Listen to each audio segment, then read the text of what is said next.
जननीं शारदां देवीं रामकृष्णं जगद्गुरुं पादपद्मे तयो श्रित्वा प्रणमामि मुहुर्मुहुः।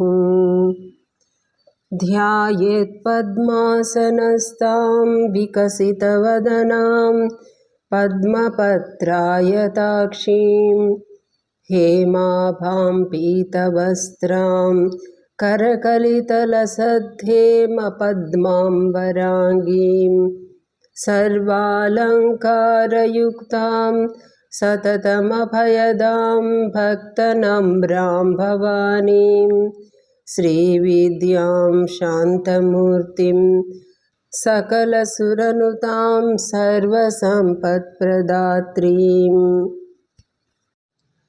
జైమ లలితా సహస్రనామంలో ఈరోజు 61వ శ్లోకం నుంచి 65వ శ్లోకం వరకు చదువుకుందాము. పంచప్రేతాసనాసీన పంచబ్రహ్మస్వరూపిణి చిన్మయీ పరమానంద విజ్ఞానఘనరూపిణి. ఆసీన అంటే 5 ప్రేతములతో కూడిన ఆసనపై కూర్చున్నది అని, ఆసీనమైనది. పంచబ్రహ్మలు శక్తి లేని వారై ప్రేతలు కాగా వారిపై అధివసించి వారికి శక్తినిచ్చినది అని అర్థం. పంచబ్రహ్మస్వరూపిణి, పంచబ్రహ్మలు అంటే బ్రహ్మ, విష్ణు, రుద్ర, ఈశ్వర, సదాశివులు. ఈ పంచబ్రహ్మలందు ఐక్యం కలిగి పంచబ్రహ్మరూపిణిగా ఉన్నటువంటిది అని అర్థం. సృష్టి కార్యం జరిపే శక్తిని అనుసరించి బ్రహ్మ, విష్ణు, మహేశ్వర, రుద్ర, సదాశివుల్ని పంచబ్రహ్మలుగా మనం చెప్పుకుంటున్నాం. అంటే సృష్టి, స్థితి, లయ, తిరోధాన, అనుగ్రహ కార్యాలను వీరిలో ఉండి వీరి ద్వారా జరుపుతూ ఉంది. ఈ శక్తిని తీసివేస్తే ఈ 5 ప్రేతాలతోటి సమం. దేవి వీరిని అధిష్ఠించి ఉన్నప్పుడు ఈ శక్తి ఈ 5గురు ద్వారా సృష్టి కార్యం జరుగుతుంది. అందుకని పంచప్రేతాసనాసీన పంచబ్రహ్మస్వరూపిణి అని చెప్పబడింది. తర్వాతది చిన్మయి అంటే చిత్స్వరూపిణి అయినటువంటి తల్లి అని. చిత్ అంటే శుద్ధ చైతన్యం అంటే జ్ఞానస్వరూపం. దీన్నే తర్వాత వచ్చే నామాల్లో విజ్ఞాన ఘనరూపిణి అని కూడా చెప్తున్నారు.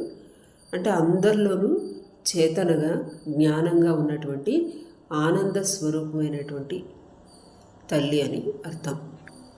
ఈ చిత్ స్వరూపం అనేది పంచకోశాలలోనూ వాటికి ఆవలో ఉన్నటువంటి చైతన్యంలో ఉన్నటువంటి శక్తి. పరమానంద, పరమమైనటువంటి ఆనందమే స్వరూపంగా కలది అని. పరబ్రహ్మ అంటేనే సత్ చిత్ ఆనంద స్వరూపం అని చెప్పుకున్నాం. పరబ్రహ్మ స్వరూపంగా పరమానంద స్వరూపం ఆమె యొక్క లక్షణం. విజ్ఞాన ఘన రూపిణి, ఇదే చిత్ స్వరూపంగా చెప్పుకున్నాము. ఏది తెలుసుకుంటే ఇంకొకటి తెలుసుకోవాల్సినటువంటి అవసరం లేదో ఆ జ్ఞానం ఘనీభవించినటువంటి లేదా పోతపోసినటువంటి రూపం, దాన్నే విజ్ఞాన ఘన రూపిణి అని చెప్తున్నారు.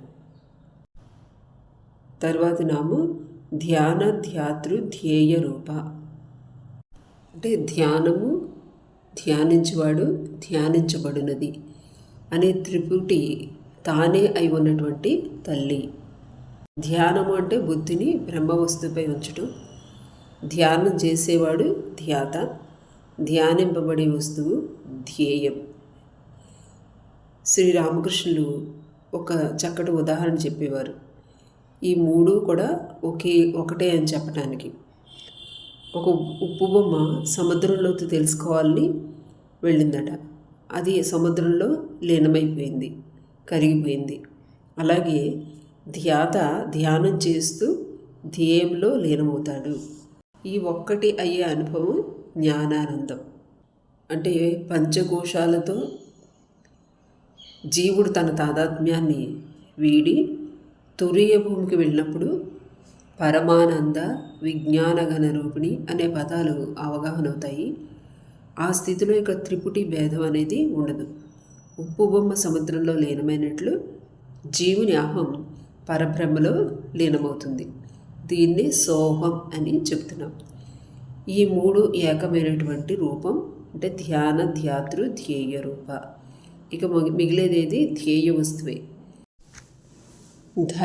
ధర్మ వివర్జిత, ధర్మ అధర్మములను వర్జించినది అని అర్థం. అంటే వీటికి అతీతంగా ఉన్నది. ధ్యేయ వస్తువుతోటి ఏకత్వం అనుభవించినప్పుడు ఇక ధర్మం అధర్మం అంటూ భేదం ఉండదు. అది అన్ని భేదాలకు అతీతమైనటువంటి స్థితి. గుణాల కార్యం ఇంకక్కడ లేదు కాబట్టి పరమేశ్వరులో ప్రతిష్ఠితమై ఉన్నవారు ధర్మాధర్మాలకు అతీతులు. తరువాతి నామం విశ్వరూప, విశ్వమే తన రూపంగా కల తల్లి. శ్రీరామకృష్ణ చెప్పేవారు, భక్తుని కన్ను ఎక్కడ పడితే అక్కడే విష్ణు స్ఫురిస్తాడు అని. అంటే చెట్టు కొమ్మలన్నిటికీ గుత్తులుగా కృష్ణుడు వేళ్లాడుతున్నాడు అని చెప్పి భక్తుడు చూస్తాడని కథామృతంలో చెప్తారు. అంటే విశ్వరూపంలో ఆ దేవి చరాచర జీవుల్లోనూ ఉంది అని. విశ్వం అంటే జాగ్రత్త అవస్థను పొందినటువంటి, అంటే స్థూల భూతత్వాన్ని పొందిన చైతన్యంతో కూడిన జీవుడని అర్థం. ఇది సమిష్టిలో లలితాదేవి వైశ్వానర రూపం. జీవుడు జాగతిక వస్తువుల యొక్క అభేదం దేవితో స్ఫురించినప్పుడు, అంటే వాటి వెనుకున్నటువంటి దేవి తత్వాన్ని తెలుసుకున్నప్పుడు ఇక విశ్వమంతా నిండి ఉన్నది ఆ చైతన్యమే. ఇదే విశ్వరూపగా పిలువబడుతుంది. విశ్వాన్ని మనం స్థూలం, సూక్ష్మం అంటే బ్రహ్మాండం, పిండాండంగా చెప్తాం. సూక్ష్మంగా అంటే పిండాండంలో లేదా జీవంలో స్థూల, సూక్ష్మ, కారణ శరీరాల్లో ఉన్న చైతన్యం. దీన్నే మళ్ళా జాగరణి అని చెప్తున్నారు. అంటే జాగ్రత్త అవస్థలో జీవుడు అనుభవించే బాహ్య ప్రపంచంలోని చేతన, దీన్ని జాగరణి అని అంటారు.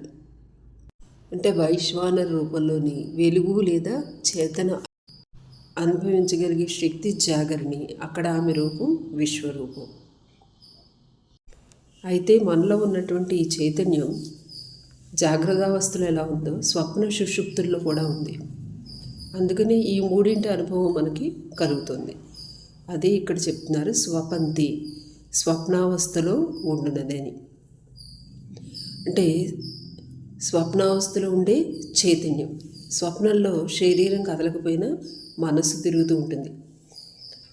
ఈ చైతన్యాన్ని విశ్వరూపంలో మనం జాగరణ అన్నప్పుడు స్వప్నంలో తైజసాత్మిక అని చెప్తున్నాం.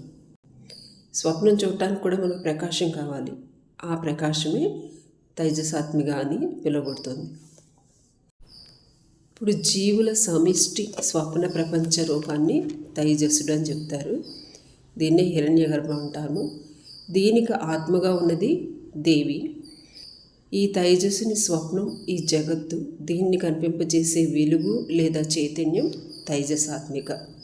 అందుకని తైజస్సుని ఆత్మస్వరూపంగా ఉందని చెప్తున్నాం. అంటే ఇది మనోరాజ్యానికి వెలుగు. తర్వాతి శ్లోకం, సుప్తా ప్రాజ్ఞాత్మికాతుర్యా సర్వావస్థా వివర్జిత సృష్టికర్త్రి బ్రహ్మరూప గోప్త్రి గోవిందరూపిణి. సుప్తావస్థలో ఉండింది. గాఢ నిద్రలో ఉన్నప్పుడు జీవుడు అజ్ఞాన దశలో ఉంటాడు. అంటే ఏమీ తెలియలేదు, హాయిగా నిద్రపోయాను అని అంటారు. అంటే నిద్రపోయిన అనుభవం మాత్రం ఉంది. అంటే అక్కడ అనుభవించే వాళ్ళు ఉన్నారు. శరీరం అంతా నిద్రపోయింది, మనసు నిద్రపోయింది, కానీ అనుభవించే వాళ్ళు ఉన్నారు. ఈ చైతన్యమే దేవి ప్రాజ్ఞ రూపం. నిద్ర తొలగగానే మళ్ళా శారీరక స్పృహ కలిగిస్తుంది. జాగ్రత్తావస్థలో శరీరం, మనస్సు పనిచేస్తాయి. స్వప్నావస్థలో మనస్సు మాత్రమే పనిచేస్తుంది, సుషుప్తావస్థలో అంటే గాఢ నిద్రలో శరీరం మనస్సు కూడా పనిచేయదు, అక్కడ ప్రాణం ఒకటే పనిచేస్తుంది. ఈ సుషుప్తి ద్వారా మనం రోజు ప్రపంచాన్ని విడిచిపెట్టి దివ్య చైతన్యాన్ని కలుసుకోవటం ద్వారా ఆనందాన్ని పొందుతున్నాం. ఆ ఆనందంతో మరలా బలం పుంజుకుని జాగ్రత్త అవస్థలోకి వస్తున్నాం. జీవుడు పరమాత్మతో కలియటం వల్ల ఈ ఆనందం పొందుతున్నాడు. ఇక్కడి చైతన్యాన్ని ప్రాజ్ఞ అని చెప్తున్నారు. ఇదే సమిష్టి రూపంలో సుషుప్తిలో ప్రాజ్ఞాత్మ రూపంలో ఉండున్నది అని. ఇదంతా విచారిస్తే చైతన్యం శరీరాన్ని కాదు, మనసుది కాదు, చైతన్యం ద్వారా మాత్రమే ఇవి పనిచేస్తున్నాయి అని మనకి అనుభవం అవుతుంది. ఇక తర్వాతది తుర్య అంటే జాగ్రత్త స్వప్న సుషుప్తి అవస్థలకు మించినటువంటి ఇంకొక అవస్థ ఉంది. దీన్ని తుర్యావస్థ అని అంటారు. సహజంగా ముందు 3 అవస్థల్లోనే జీవుడు భ్రమిస్తూ ఉంటాడు. ఈ తుర్యావస్థలో ప్రజ్ఞ కూడా లీనమవుతుంది. అక్కడ ఆత్మానుభూతి తప్ప మరో అనుభూతి అనేది ఉండదు. ఇక్కడ కలిగేది పరమానందానుభూతి. ఈ అనుభవం పొందిన వారిని జీవన్ముక్తులు అంటారు. సమాధిలో యోగులు పొందే అనుభవం ఇది. ఇక్కడ ఇక ధ్యాన ధ్యాతృ ధ్యేయ విడి జ్ఞానం సమసిపోయి ధ్యేయంలో మాత్రమే మనస్సు లీనమవుతుంది. మొత్తానికి జాగ్రత్తావస్థ బాహ్య ప్రపంచ జ్ఞానం, సూక్ష్మంలో ఈ జీవాత్మ చైతన్యం, సమిష్టిలో దీన్ని వైశ్వానుడు అంటాము. ఇదే అమ్మ విశ్వరూపాన్ని చెప్పబడుతుంది. ఇక స్వప్నావస్థలో అంతఃప్రజ్ఞ తైజసుడు అని సమిష్టిలో చెప్పబడుతుంది. ఇదే అమ్మ తైజసాత్మిక అని సమిష్టిలో చెప్తున్నారు. ఇదే హిరణ్య గర్భుడు అన్న. ఇక సుషుప్తిలో ప్రాజ్ఞుడు అంటే ఈ సమిష్టి రూపాన్ని సర్వేశ్వరుడు లేదా సర్వజ్ఞుడితో అనుసంధానమైనటువంటి స్థితి. దీన్ని ఇక్కడ సమిష్టి రూపాన్ని ఈశ్వరుడు అని చెప్తారు. ఇదే అమ్మని ప్రాజ్ఞాత్మిక అని చెప్పబడింది. ఇక తురీయావస్థ అంటే ఈ అవస్థలో ఇక మిగిలినటువంటి 3 అవస్థలు లేవు. ఉన్నది శుద్ధ చైతన్యం. ఆ స్థితిలో అనుభవం పరమానందంగా చెప్పబడింది. ఈ మూడిటికి ఆవల ఉన్న చైతన్యం కాబట్టి ఇది పరబ్రహ్మగా చెప్పబడింది. ఆమె చిన్మయి పరమానంద. ఇక ఓంకారంలో చూస్తే ఓంకారంలోని ఆ ఊ మా ఈ 3 స్థితులను తెలియజేస్తాయి. అంటే జాగ్రత్త స్వప్న సుషుప్తులను తెలియజేస్తాయి. అని ఏదైతే మనం అస్పష్టంగా పలుకుతున్నామో దాన్ని తురీయ స్థితి అంటారు. ఈ ఓంకారం ఎప్పుడైతే దేనిలో అయితే లయమవుతుందో ఆ స్థితి సర్వావస్థ వివర్జిత, ఈ అన్ని అవస్థలను వర్జించినదని. సాధకుడు తుర్యావస్థను పొందిన తర్వాత దాన్ని కూడా అధిగమించి పరమపదాన్ని పొందుతాడు. అదే తుర్యాతీత స్థితి లేదా పంచమావస్థ అని చెప్పబడుతుంది. లలితాంబిక సర్వావస్థలను అధిగమించి ఈ స్థితిలో ఉంటుందని భావం. శ్రీరామకృష్ణ చెప్పేవారు, గాయత్రి సంధ్యలో లయమవుతుంది, సంధ్య ఓంకారంలో లయమవుతుంది, ఈ ఓంకారం ఎక్కడ లయమవుతుందో అదే పరబ్రహ్మ అని. అలానే కుండల్ని యోగంలో ఆజ్ఞాచక్రం దాటిన స్థితి తురీయమని, ఆ తర్వాతది సహస్రాలలో శివైక్యమని చెప్పబడింది.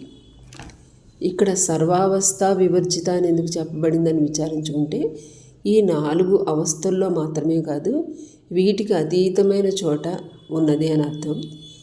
అంటే సర్వావస్థల్లోనూ ఉంది. మనం 3 అవస్థలను అనుభూతం చేసుకుంటున్నంతకాలం ఆ అవస్థల్లో ఉన్న చైతన్యం ఎప్పుడైతే సాధకుడు బుద్ధి జాగ్రత్త స్వప్న సుషుప్తులను దాటి తురీయంలో ప్రవేశించి శుద్ధ చైతన్య స్థితిని పొందడానికి ప్రయత్నిస్తుందో అది తురీయ స్థితి. ఆమె అనుగ్రహం వల్ల అంటే దైవానుగ్రహం వలన దీన్ని దాటి ఎప్పుడు లలితాంబికను చేరుకోగలుగుతామో అది సర్వావస్థలను దాటగలగటం. ఇక్కడ ఉన్నది ఒకే చైతన్యం. ఏదైతే జాగ్రత్త స్వప్న సుషుప్తుల్లో ఉందో దానికి అతీతమై ఉన్నదో ఇది, దీన్ని అనుభూతం చేసుకోగలుగుతారు. అప్పుడు దేవి సర్వావస్థ వివర్జిత అని అర్థమవుతుంది. ఆమెకు ఏ అవస్థలు ఉండవు. ఈ 3 అవస్థల్లోనూ జాగృత స్వప్న సుషుప్తుల్లో ఉన్నది కాబట్టి అమ్మని త్రిపుర సుందరి అని చెప్పుకున్నాము ఇంతకుముందు. వీటికి అతీతమైంది కనుక మహాత్రిపుర సుందరి అనే మహాశబ్దంతో పిలువబడింది. ఆమె శ్రీ విద్య ద్వారా ఈ విధంగా తెలుసుకోబడుతుంది కాబట్టి శుద్ధ విద్య స్వరూపిణి. తరువాతి నామాలు 2 కలిపి ఒకటిగా చెప్పుకుందాము. సృష్టికర్త్రి బ్రహ్మరూప 2 నామాలు ఇవి. అంటే సృష్టికర్త్రి అంటే సృష్టి చేయనది. దేవి ప్రపంచంలో చేసే 5 పనులు మనం చెప్పుకున్నాం. అప్పుడు అమ్మ యొక్క రూపం దాన్ని మరలా ఇక్కడ వర్ణన చేయబడుతుంది. ఈ సృష్టిని గుణాల యొక్క సహాయంతో మిశ్రమంతో వివిధ జీవ జంతువులుగా పుట్టించే శక్తి కాబట్టి అప్పుడు అమ్మ సృష్టికర్త్రి అయింది. అప్పటి ఆమె రూపం బ్రహ్మరూప, బ్రహ్మరూపంలో ఈ సృష్టిని చేస్తోంది అని. గోప్త్రి గోవింద రూపిణి. గోప్త్రి అంటే రక్షణలో ఉంచింది, రక్షించేది. అప్పుడు ఆమె రూపం గోవింద రూపిణి. గోవులను పాలించేవాడు గోవిందుడు అంటారు. అంటే గోవుల్ని రక్షణ చూసుకునేవాడు గోవిందుడు. ఈ విశ్వం అనే గోవుని పాలిస్తుంది కాబట్టి అమ్మ గోవింద రూపిణి. అంటే ఇక్కడ విష్ణు రూపం అని చెప్పుకోవాలి. సంహారిణి రుద్రరూప. సంహార సమయంలో రుద్ర రూపంలో ఉన్నటువంటి ఈశ్వరుడి రూపంలో ఆమె రుద్రరూప. సంహారం అంటే అన్నీ కూర్చి ఉంచడం అన్నమాట. ఇక ప్రళయానికి ముందు ప్రపంచమంతా సంహరించబడినప్పుడు జీవుని యొక్క కర్మలు వాసనలు అవన్నీ కూర్చి ఉంచినది సంహారిణి శక్తి అంటారు. సంహారం అంటే అవి వెనక ఉపసంహరించుకు ఉంచటం. అప్పుడు అమ్మ రుద్ర రూపంలో ఉంది. తిరోధానకరి ఈశ్వరి. ఇవి 2 నామాలు, తిరోధానకరి ఈశ్వరి. ఈ తిరోధానకరి అంటే అన్నిటినీ మరుగుపరిచి ఉంచుతుంది. అంటే తనలోకి అన్నీ లాక్కుని ఉంచుతుంది అనమాట, లైన్ చేసుకుని ఉంచుతుంది. కనుక ఈ తిరోధాన సమయంలో అమ్మ యొక్క రూపం ఈశ్వరి. సదాశివ అనుగ్రహద. తిరిగి జీవుల కర్మఫలాలను అనుభవించజేయటానికి మరలా ఎప్పుడైతే సృష్టి రూపంలోకి వస్తుందో అప్పుడు ఆ అనుగ్రహించే రూపం అమ్మది సదాశివ. ఈ విధంగా అమ్మ యొక్క సృష్టి 5 కార్యాల నుంచి చెప్పబడింది. తర్వాతది పంచకృత్య పరాయణ. సృష్టి 5 కార్యాలను కూడా పరాయణ నియమంతో ఆమె చేస్తుంది. విశ్వంలో సృష్టించటం, స్థితి, తర్వాత సంహారం, తిరోధానం, అనుగ్రహం ఇవన్నీ కూడా ఒక నియమబద్ధంగా చేస్తూ ఉంటుంది. తర్వాత ఇక మన జీవుడిగా తీసుకుంటే జాగ్రత్త అవస్థలో మనం చేసే కార్యకలాపాలన్నీ కూడా సృష్టి, స్థితి, సంహారాలు. అంటే పని మనం మొదలు పెడతాము, కొనసాగిస్తాము, దాన్ని పూర్తి చేస్తాము. ఈ 3 కూడా జాగ్రత్త అవస్థలో మనకు జరుగుతుంటాయి. నిద్రావస్థలో ఈ 3 ఉండవు. అక్కడ ఏంటి తిరోధానం, వెనక్కి తీసుకుని ఉంటాం. అయితే అవన్నీ అక్కడికి వెళ్ళిపోలే, మన లోపల మనసులో ఉండిపోయాయి. ఉదయాన్నే మళ్ళీ ఎక్కడైతే ఆపామో అక్కడి నుంచి మనం పని మొదలు పెడతాము. ఇది అనుగ్రహం. మన ద్వారా ఈ 5 కృత్యాలు చేయించినది దేవి. అందుకని పంచకృత్య పరాయణ అని చెప్పబడింది. మొత్తాన్ని మనం చూసుకుంటే మనువిద్యా నామంతో మనువిద్యాది విద్యలన్నీ చెప్పారు కాబట్టి అక్కడి నుంచి మొదలైంది. విషయాన్ని ఒకసారి పరిశీలిస్తే చంద్ర విద్య అంటే అమ్మ చంద్రమండల మధ్యలో ఉంది. ఇది శ్రీచక్రంలో కానీ లేదా మేరుదండంలో కులకుండలినిగా కానీ సాధన చేసినప్పుడు ఆమె యొక్క అందమైన రూపాన్ని దర్శించుకోగలిగిన వారికి ఇక దుఃఖ స్పర్శ అనేది ఉండదు. ఆ ఆనంద ప్రకాశమే అమ్మవారి యొక్క చిరునవ్వు. ఆమె జ్ఞానానందానికి, సౌమ్యత్వానికి, అమృతత్వానికి ప్రతీక. ఆ శక్తే చరాచర జగత్తుకు నాయకుగా, సృష్టికర్తిగా, రక్షణకారిగా, సంహారిణిగా, తిరోధానగారిగా అనుగ్రహకారిణిగా ఉంటుంది. జాగృత్ స్వప్న సుషుప్తావస్థల్లో పార్వతిగా వ్యాపించి ఉంది. సూర్యచంద్రుల ద్వారా తన కృపాదృష్టితో సృష్టిని వీక్షిస్తోంది. అరుణ కాంతులతో జ్ఞానానందాన్ని ఇస్తోంది. జీవుని పంచకోశాలలో చైతన్యాన్ని నింపుతూ పరమానందాన్ని కలిగిస్తోంది అని వర్షిణ్యా దేవతలు పంచకృత్య పరాయణ వరకు చంద్ర విద్యను తెలియజేశారు. శాస్త్రాల్లో చెప్పేటటువంటి చంద్రమండలం సూర్యమండలం పైన ఉంది. అదే శ్రీచక్రంలో లేదా శరీరంలో మనకి సూర్యమండలానికి పైన చంద్రమండలం ఉందని చెప్పబడింది. తరువాతి శ్లోకం. భానుమండల మధ్యస్థ భైరవీ భగమాలిని పద్మాసన భగవతి పద్మనాభ సహోదరి. ఇక్కడి నుంచి భాను విద్య చెప్పబడుతుంది. ఇది పుణ్య ఫలప్రద వరకు. భానుమండల మధ్యస్థ, భానుమండలంలో మధ్యలో ఉన్నది అని అంటే సూర్యమండలం. భానుమండలం అంటే సూర్యమండలంలో ఉంది అని. ఈ దేవిని మనం త్రిపుర సుందరి అని, సూర్యమండల మధ్యస్థాం దేవీం త్రిపుర సుందరిమని, భానుమండల మధ్యస్థాం ధ్యాయేత్ త్రిపుర సుందరిమని దేవిని ధ్యానించే విధానం చెప్పబడింది. ఉదయించే సూర్యునిలో శ్రీచక్రాన్ని భావించుకుని అందులో ఉన్నటువంటి దేవిని ఉపాసించడాన్ని ఉద్దేశించి భానుమండల మధ్యస్థాం అని చెప్పబడింది. మన హృదయాకాశంలో అనాహత పద్మంలో 12 దళాలు ఉంటాయని చెప్తారు. ఆ 12 దళాలు 12 ఆదిత్యులకు ప్రతీక. ఈ ఆదిత్యుల మధ్యన దేవి నెలకొని ఉంది కనుక భానుమండల మధ్యస్థ అని చెప్పబడింది. వీరు ఇంద్రుడు, ధాత, పర్జన్య, త్వష్ట, పూష, అర్యమ, భగ, వివస్వత, విష్ణు, అంశుమాన్, వరుణ, మిత్రలు. వీరందరినీ 12 ఆదిత్యులు అని చెప్తారు. తరువాతి నామం భైరవి. మార్తాండ భైరవుడు అని సూర్యుని మనం చెప్పుకుంటాము. అక్కడ సూర్యుని శక్తి భైరవి.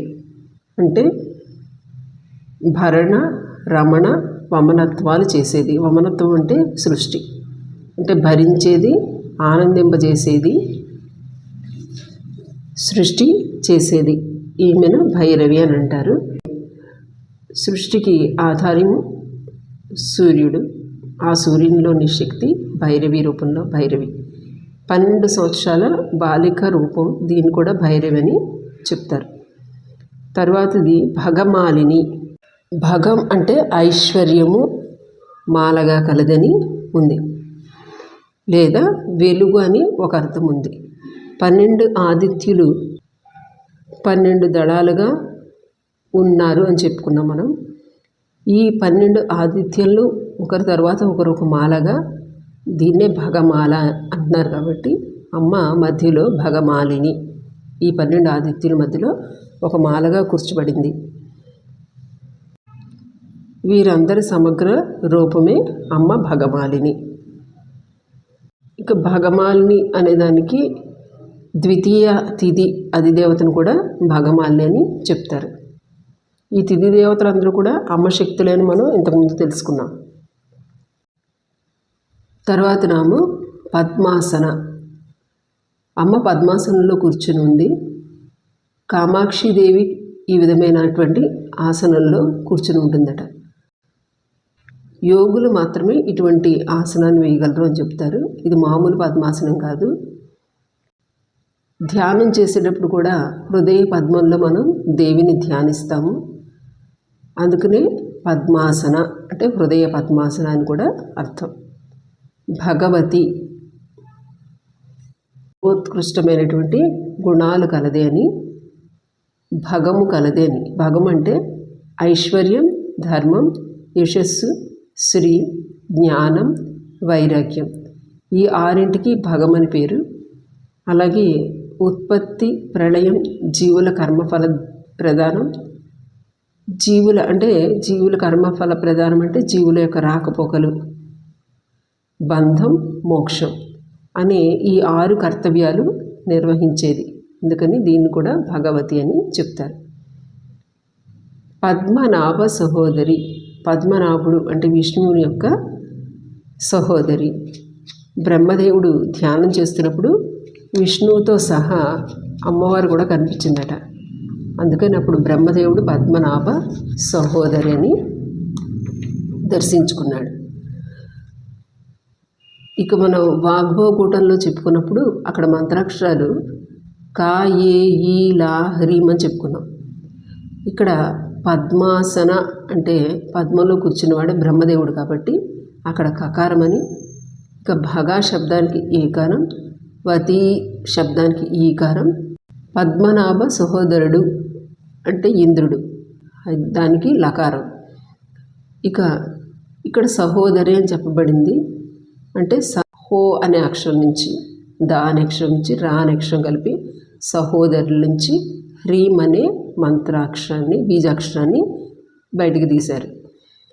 అంటే శ్రీ భాస్కరాయలు వారు ఈ విధంగా వారు అన్వయించారు. ఇక్కడ ఈ నామంలో పద్మాసన భగవతి పద్మనాభ సహోదరి అంటే వాగ్భవకుడి యొక్క మంత్రాక్షరాలన్నీ ఉన్నాయి అని ఇక్కడ చెప్తున్నారు. ఇక్కడితోటి 65 శ్లోకాలు పూర్తయ్యాయి. వచ్చేవారు మిగిలినవి చదువుకుందాము. జై మా.